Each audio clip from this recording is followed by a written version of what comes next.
Alright, so meron na naman tayong natapos na dalawang bendo. Ayan, so sa mga gustong bumili, message lang kayo sa akin. Ayan, so yan ang bago nating build. Bagong-bago pa yan, ngayon lang.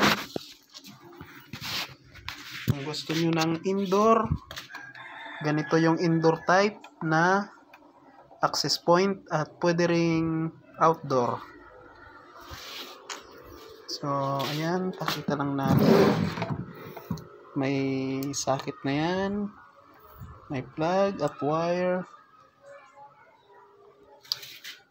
Sasaksak na lang, tapos kakabit lang dito sa loob yung mga LAN cable. Ito yung blue at saka yellow. Thank you.